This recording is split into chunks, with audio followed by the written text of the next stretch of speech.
Ladies and gentlemen, boys and girls, children of all ages, this is the greatest time of the day. From the center of the universe, New York City, it's the main event you've been waiting for. It's time to go in the cage with Cyclone.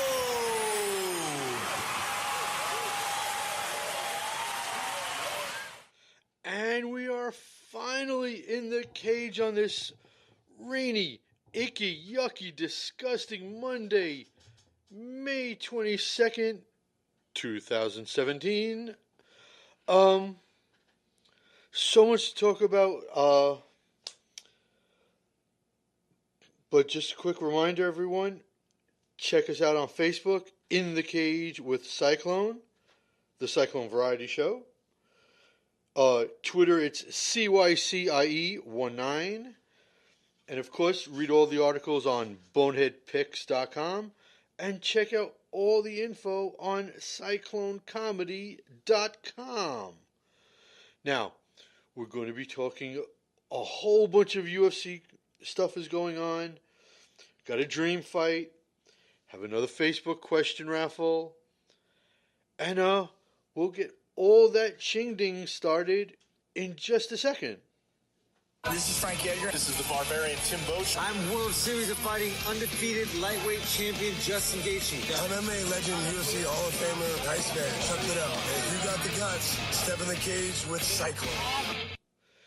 You know, I was thinking, now that Justin's actually in the UFC, I wonder if next time I see him, I should have him redo the liner.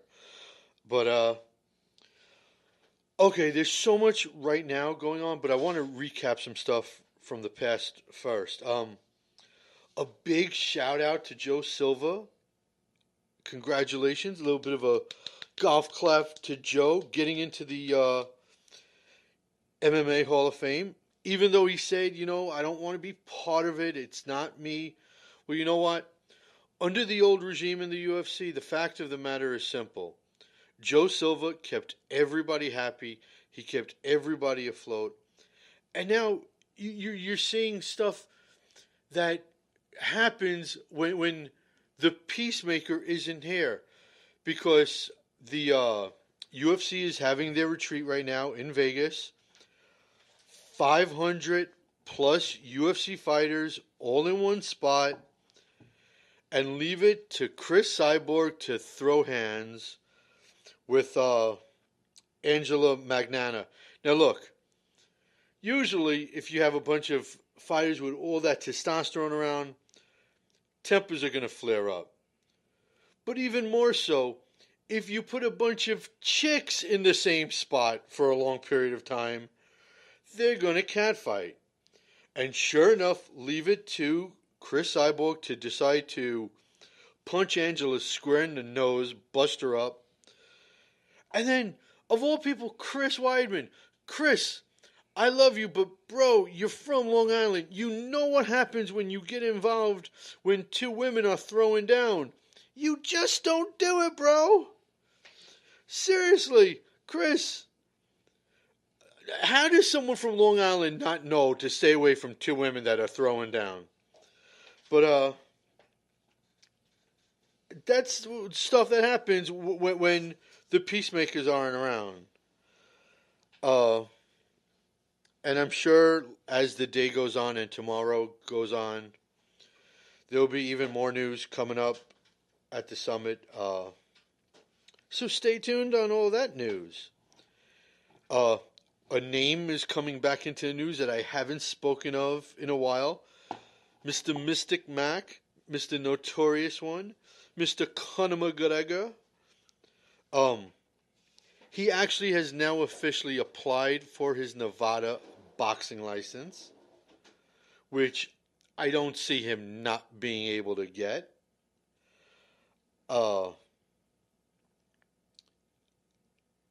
His side of the Conor Floyd fight is complete. Dana's now working with Floyd's camp.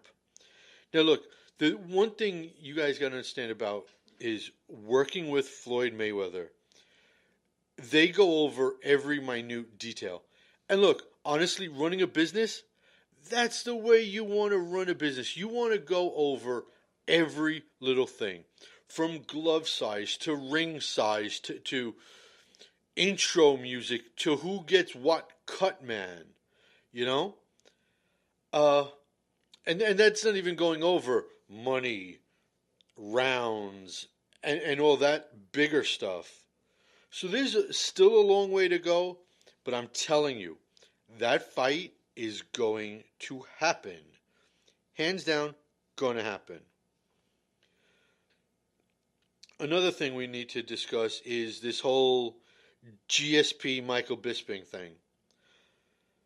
I said it 101,000 times. I was never on board with GSP coming back after a nice long 3-year layoff and then going after a championship belt. And not even in a division that he was in, but stepping up in a division. Yes, I'm always the first one to say the older fighters, it's harder for them to cut weight. They need to go up a higher weight class. Yes, I've said it all the time. And I'll stand by saying that.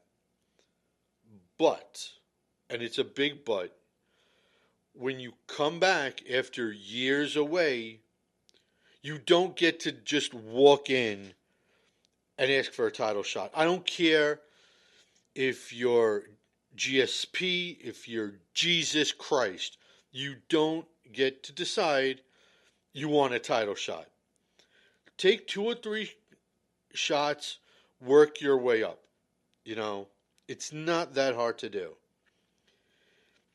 Now, if you remember, Michael Bisping said once he starts his GSP, 6 weeks later, he will take on the number 1 contender, Yoel Romero.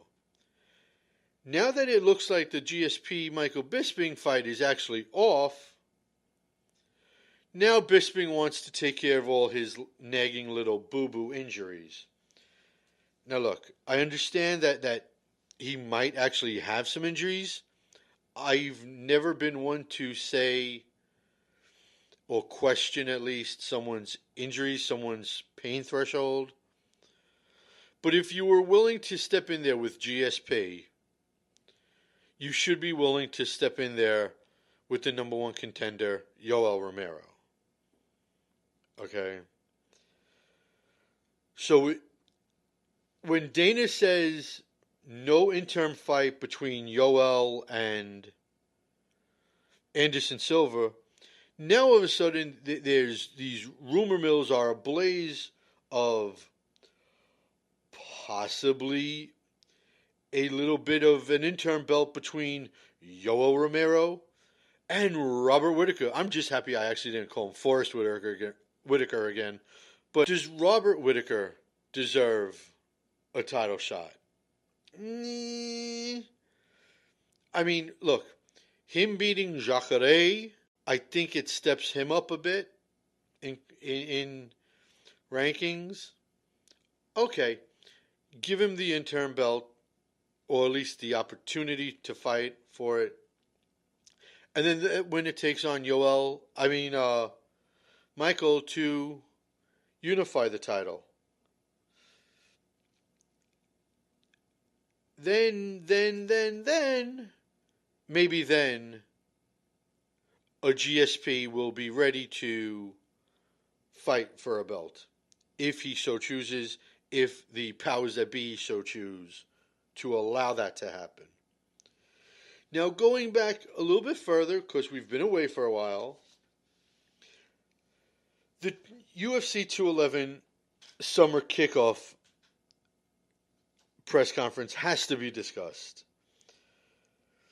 There was more drama there than in the New York stand-up routine, the New York stand-up field, in the Connecticut music scene, in third grade, in anywhere. there was so much drama there between DC and John Jones going at it and having to be separated, between Kevin Lee, and you know what? Kevin Lee really didn't talk that bad about, 1 second. Kevin Lee really actually didn't talk that bad about Michael Tilsey's mom. All he said was she got a ticket to the event. Now, him charging Kevin Lee was wrong. Kevin throwing the punch was wrong. So there's that drama.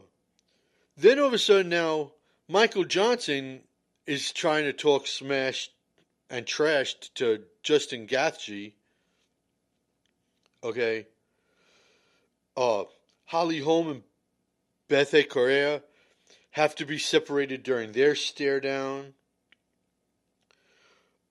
Joanne Calderwood and Cynthia Calavillo started talking smack to each other.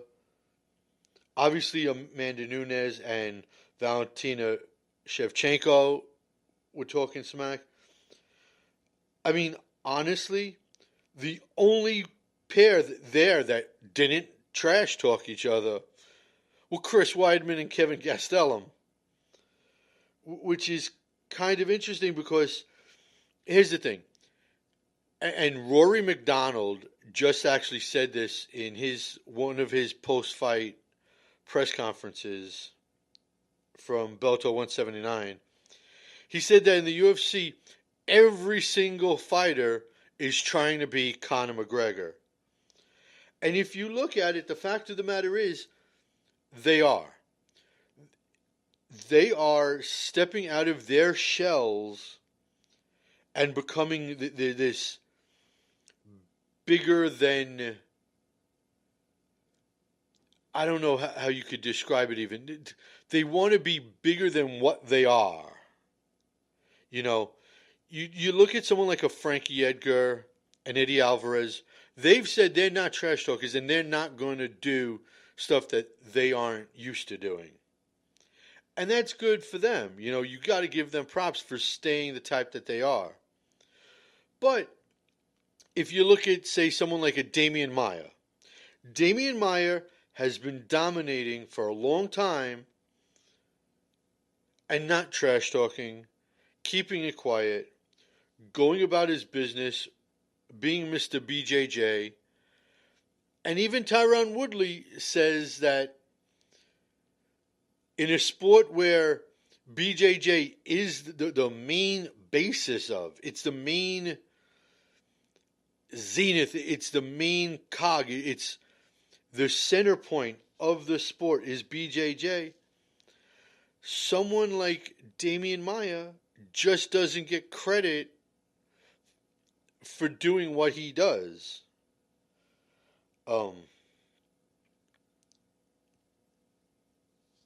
Yeah, so that be that.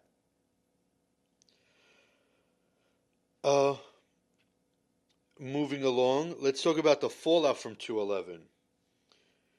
Eddie Alvarez and Dustin Poirier.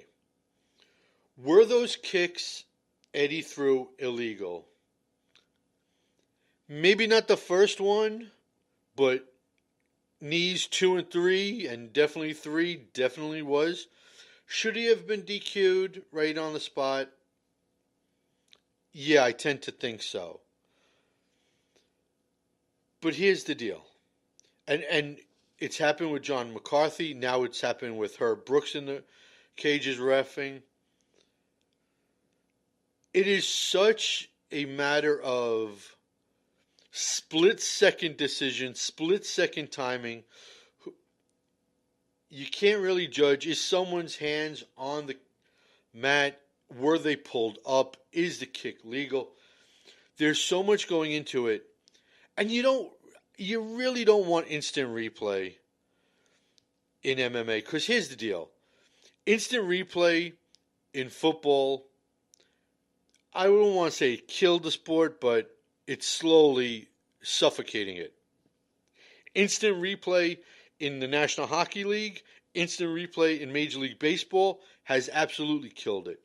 You don't want instant replay in MMA. So that means it goes to human judgment, human calls, split-second decisions. I think they got to run that back. And look, Poirier wants to run it back. Eddie wants to run it back. Hell, run it back. Make all parties happy. You know, Frankie Edgar disposing of Yair Rodriguez. Big shout out to Frankie on that one. It was the old lion teaching the young lion some tricks. Shows he's still relevant.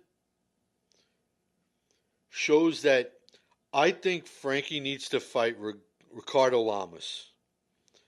Let that winner fight the winner of the Jose Aldo and Max Holloway. Let it be a round robin tournament for the bantamweight championship. I'm in featherweight. Yeah, featherweight belt.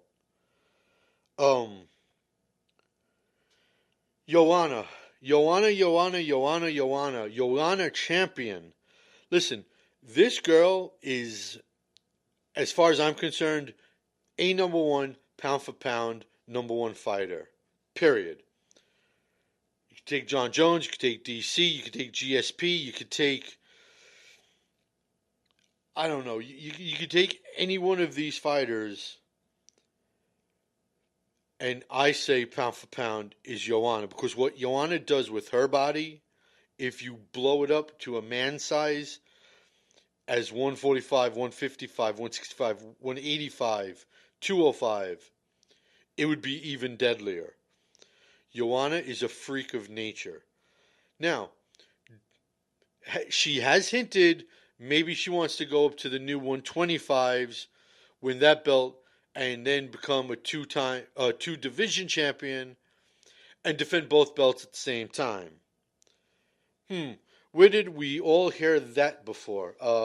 Maybe Mr. Conor McGregor? Another case in point of people trying to be like Conor. Can Joanna do it?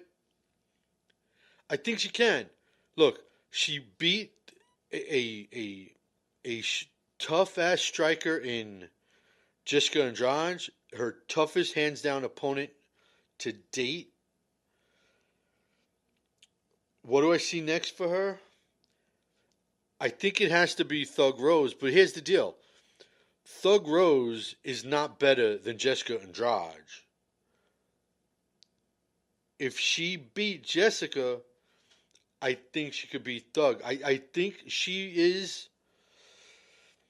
God, you know, I do this in the dream fights of man versus woman, but what I would really love to see is a Demetrius Johnson and a Joanna fight. Yes, obviously that's never going to happen in real life, but it would be nice to absolutely see. You know, I really, really believe that would be fun, because there you have the two best and the two brightest at their weight classes. Which brings us to the reigning, defending, undisputed heavyweight champion of the world, Stipe Miocic. Now look, Stipe, what can I say about him? He's on a little bit of a hot streak right now. Is he fighting above his head? Yes. When Stipe takes out good talent that he has taken out, you got to give him credit. Now, if Cain Velasquez ever is healthy enough and ballsy enough to step in the cage with him, I would love to absolutely see that. Stipe Cain, that is the fight I would love to see happen. Is it going to happen? I don't know. would probably bet against it, Uh, that being said, I think that Stipe, I, I don't, the heavyweights, it makes me mental. You know that, everybody? It just makes me mental. Because you have a Francis Ngannou, you have Derek Lewis, right on the cusp. They're starting their rise. They're one or two fights away. Alexander Gustafsson,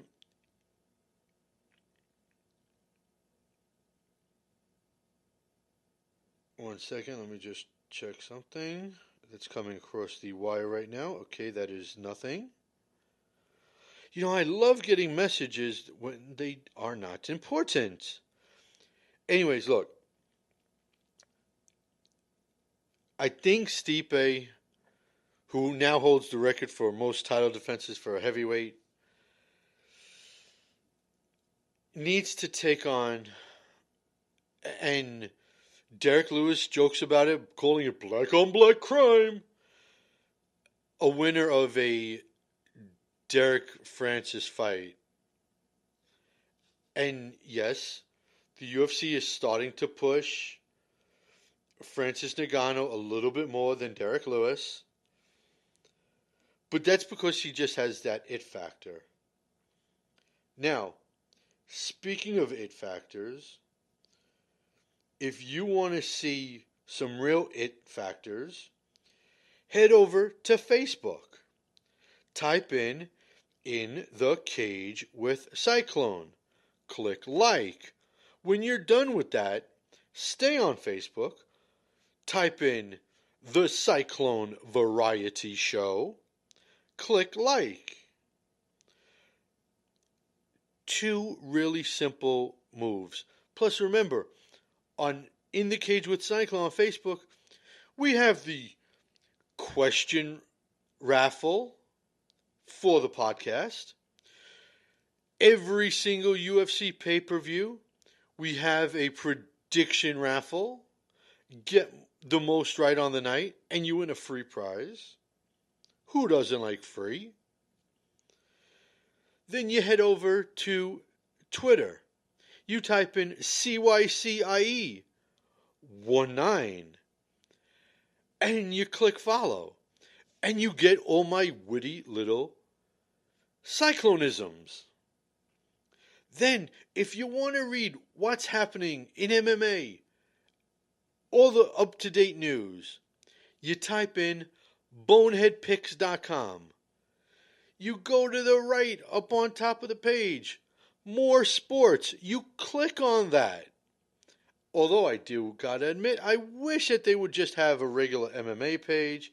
But anyways, I am under more sports. You click that, and here you will see my articles. You read them. You can comment on them. You can like them.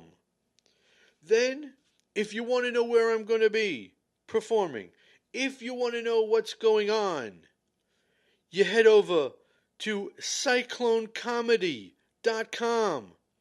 And you can also purchase one of just many, many beautiful items that I have available for you guys to purchase. Now, all that being said,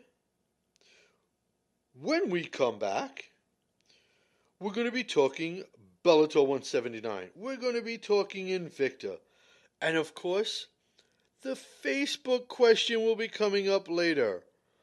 All that and more right after this. Hi, I'm Jim Miller. This is Dan Merigliotta. I'm Derek Brunson. I'm Nick the Carney Lentz, and you're locked into the cage with Cyclone. Alrighty, everyone.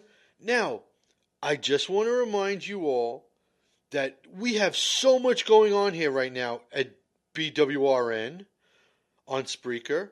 4 o'clock, Clayton Fletcher, the funny, the incredible Clayton Fletcher stops by. Then at 6 o'clock, Al Martin, the owner of Broadway Comedy Club, comes in and talks all things comedy. And then rounding out the day at 7 o'clock is Greg and Mike with the Greg the Greek Rockin' Witch Show. All that right here on BWRN on Spreaker. Okay. As we move along to Bellator 179 recaps. Now, I think now. Here's the thing: when we consider all stuff Bellator and all highlights and all that fun stuff, Fabian Edwards, okay, through what has to go down. Now, I don't know if it'll be for this year or maybe forever, but one of the most vicious flying knees in the history of MMA. And it put Rafael Segura to sleep. This kid was 6-0 total for a career. He caught him with a high leg kick that backed him up into range and threw this flying knee up against the inside of the cage where Rafael just went, nighty night, sleepy bedtime.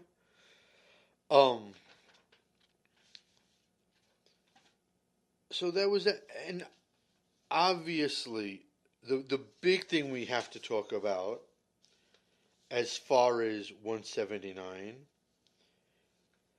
is, okay, the MVP Michael Venom Page fight with Derek Anderson gets scratched.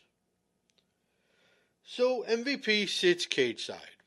There's nothing wrong with it. Fighters are always sitting cage side.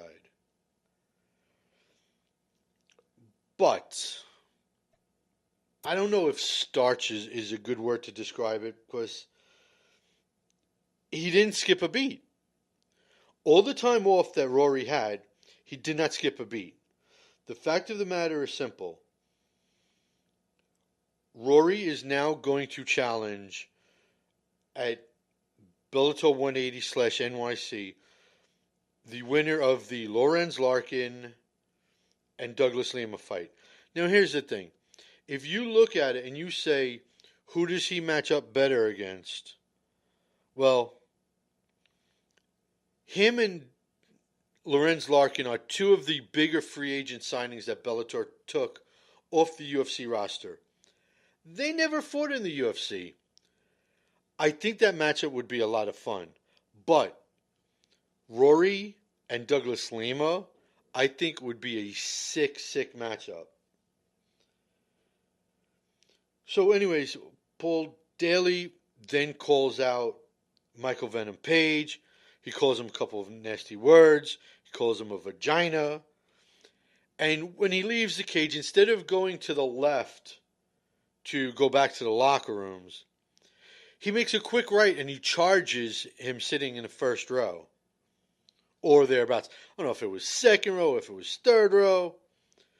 But he charged him. You can't do that, bro. You just cannot charge. I don't care what the fighter says. And it's happened before, you know. You just can't charge somebody sitting, you know, ringside. You want to talk smack on the mic? That's one thing. You can't go charging after him. Now, one of the bigger shockers as far as I'm concerned was the fact that Liam McGarry not only got beat, but he got handled. And he got handled really good by the Swarm Linton Vassal. I never saw that coming. I would have never bet on that in a million trillion years. But he handled him. And he handled him impressively. So that's now someone that has to be considered a possible light heavyweight champion in the future. And Chikongo wins again. And that guy, God, I wish to God that Chikongo would be signed by the UFC. I really, really do. because him there with that competition, that would be sweet. Him and Stipe, I don't see. God, that would be so. That would really be awesome. I hate to be like fanboy and all, but that would be really, really fun to watch. Now, I'm going to skip over the legacy fighting. I'm going to skip over the Titan FC, although big shout outs to Jose Torres becoming champion now. And him with the callouts. Everyone plays this stupid game of callouts.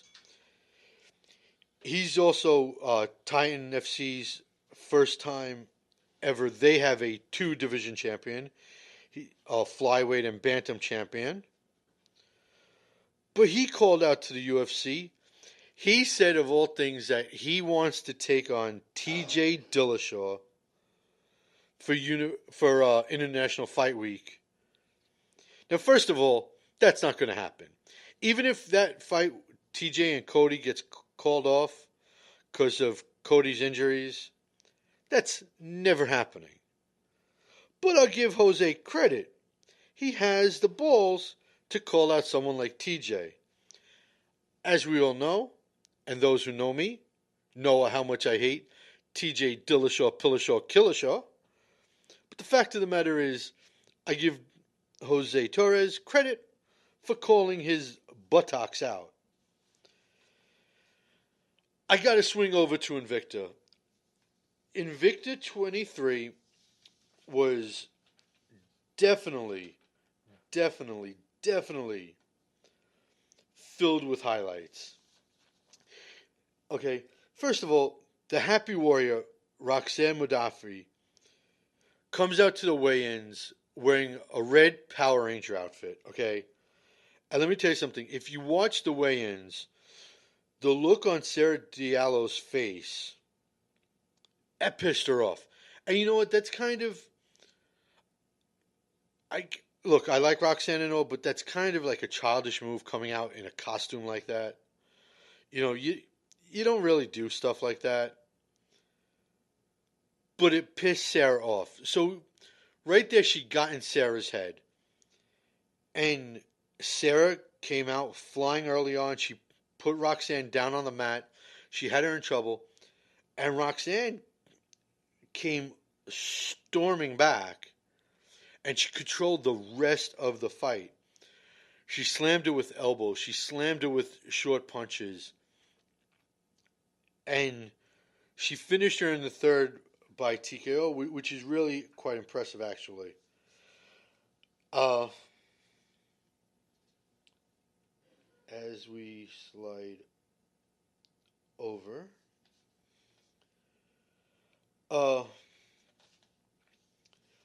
Going back to Bellator for a second, I want to give props as I was doing before.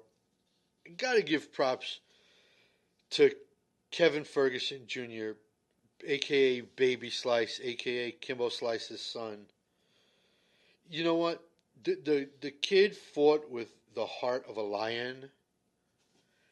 And quite honestly, at least I think, and I say this with all sincerity, I believe that Daddy was looking down from the heavens above, smiling on his son.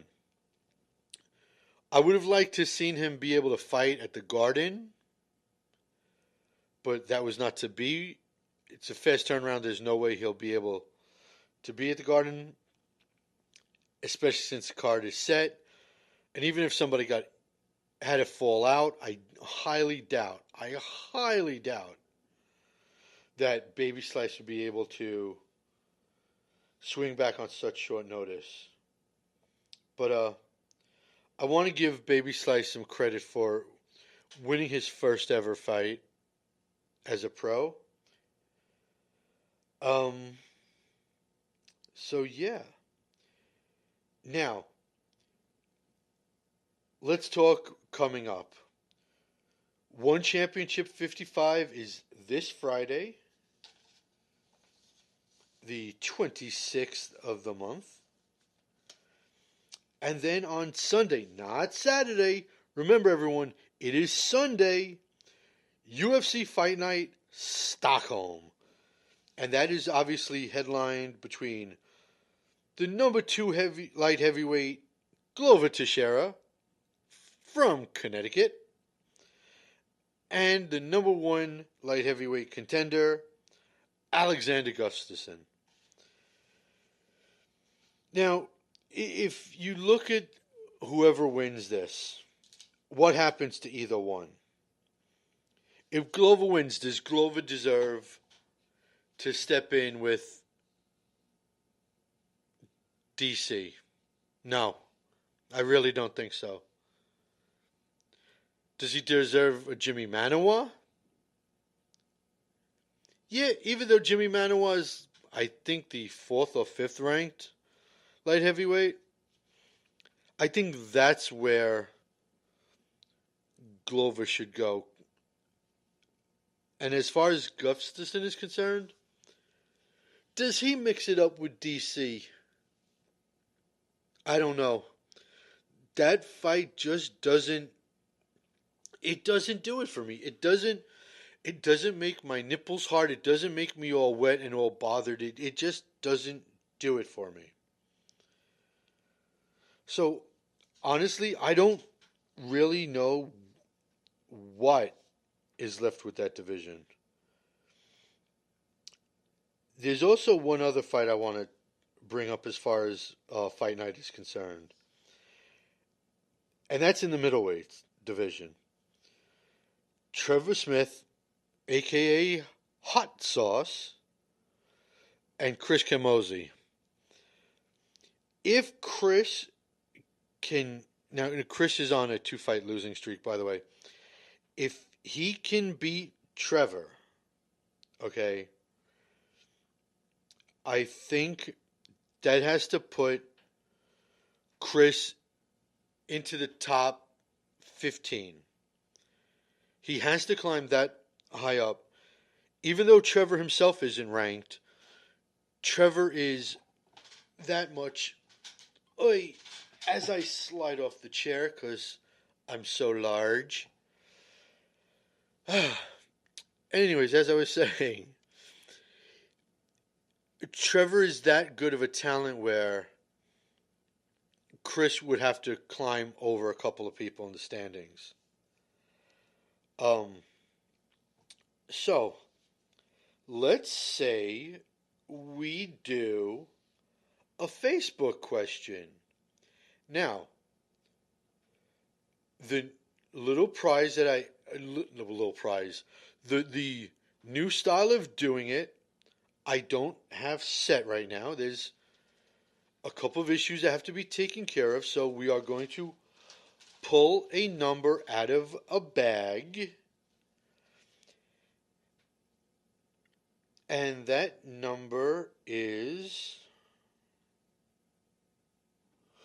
Wow! That number is number 7. 1, 2, 3, 4, 5, 6. 1, 2, 3, 4, 5, 6. Guess what? Susan Walker, you finally won something. Susan, congratulations. Your question, number 7, is, why on this new season of Tough Redemption is there a fighter... Wait. Why on this new season of Tough Redemption is there a fighter on there that is still signed and fights for the UFC? How is that fair to the other fighters trying to get back into the UFC? Okay, here's the deal. With Tough Redemption, and by the way, I have not been a fan of the Tough series since Tough Season 4 or 5, which, if you look at reality shows like American Idol, Dancing with the Stars, I only gave 3 seasons, so I gave Tough an extra season or 2 before I gave up on that one. But why is there a fighter that's fighting in the UFC, and for the life of me, I can't figure out who you're referring to. But here's the thing. The redemption theory, the redemption name, is in fact to give everybody a second chance. Now, everyone there is not in the UFC, but if someone still has a contractual agreement to have a certain number of fights, I don't think that should really say, okay, you have 2 more fights left on a contract, you're still property, you can't be in Tough. It should be open to anyone. Just like what they might do with this upcoming season of Tough, with the new female division, with the 125ers, everyone's going to get the opportunity. How is that fair to the other fighters trying to get back into the UFC? Well, it is fair because you know what? It just gives them something harder to shoot for. If someone is there, and like I said, I can't picture who you're referring to, but I really believe that it is fair because everyone does get that second shot. Anyways, so Susan, what I'm going to do is when I get home, I will hit you up. I will get you your info. And then, guess what? You will be mailed a nice little prize. Now that we're done with that, shall we do the dream fight, ladies and gentlemen? Okay, I'm going into my grab bag of numbers, and I am pulling out 2 numbers. I pull out this one, I pull out a second number, and we have number 165 and number 300. Now, I laugh because I think you people are going to really, really like this one. Okay. Ladies and gentlemen, in the blue corner, number 165 is Michael Tong Po. Yes, Tong Po, the actor. Well, his character was Tong Po. Michael Kesey against number 300. He is still fighting. He is a light heavyweight with a record of 21-6 and 1 no contest. Mohammed King Mo Lal. Okay, wow. So, we have an actor fighting a light heavyweight. I think if it was a movie script, Tong Po could beat King Mo easily. I think. Depends who writes the script. But in a fight, I think King Mo once again proves why he's royalty and why he is as good as he is. And I think he beats him. Do I say first round? Well, here's the deal. I know Michael does know the martial arts. You know, he's not a stiff. He's not me. He knows how to handle himself. Not that I don't, but he knows how to handle himself for real. I believe that if they were to throw down,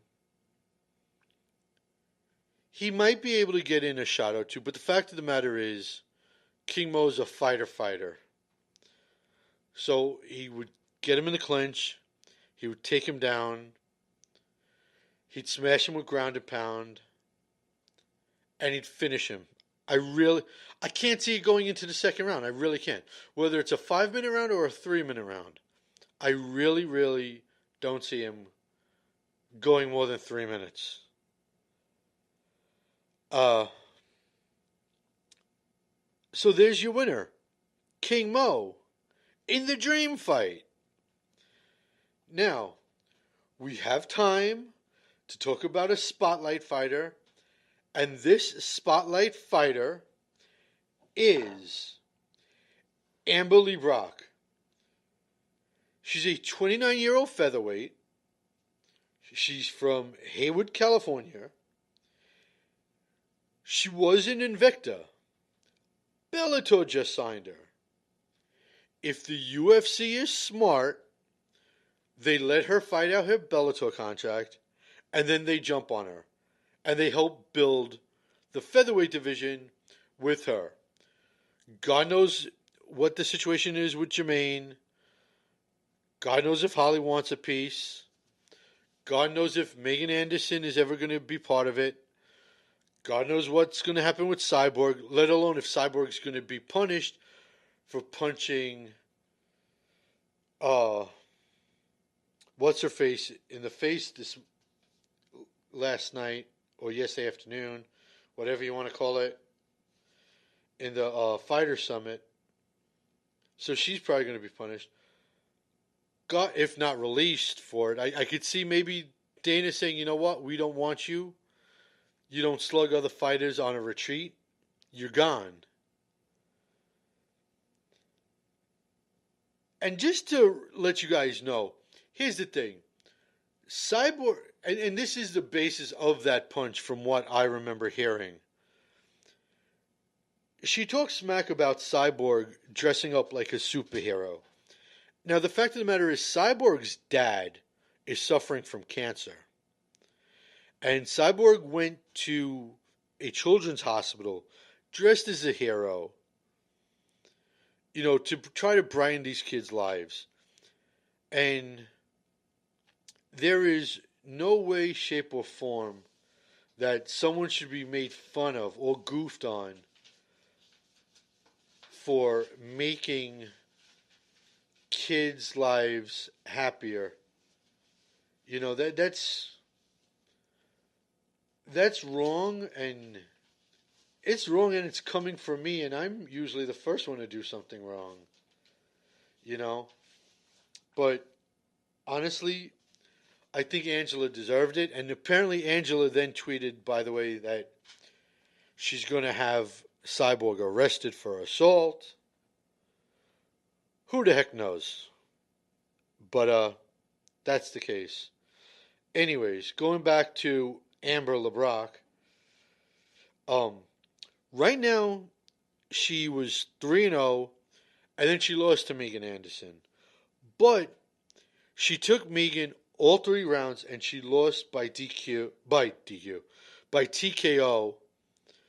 from an assault of punches that she took. So she's really talented.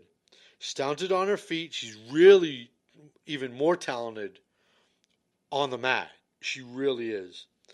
So, guys, go check out Amber LeBrock and learn about someone that should be highlighted and pushed hard by whatever company she's with. Now, I want to remind all of you once again, go on Facebook, type in the Cage with Cyclone, click like, then type in the Cyclone Variety Show, because I am back. Click like. Then head over to Twitter, CYCIE19. Click follow, and you can read all my funny little comments, my little commentary on what's going on in the world. Also, read my articles on boneheadpicks.com. Check out more sports. Then, go over to cyclonecomedy.com. You could buy something. I have so many great souvenirs you can buy. I have t-shirts, I have bags, I have mugs, I have keychains that are, by the way, exclusive because it's a one and done run. After I ordered them, the company decided they never want to make those designs anymore. So they are rare. You could buy one of those. As a matter of fact, you can also purchase me. That's right, I'm for sale. You can buy me for a day. You could buy me for an event. You could buy whatever you want. Just check out CycloneComedy.com. And I will be back Monday, June 12th. So until then, everyone, remember, I am Cyclone saying just because you are not an athlete does not mean you cannot be an athletic supporter. Bye-bye. Bye. Bye. Bye. Bye. Bye.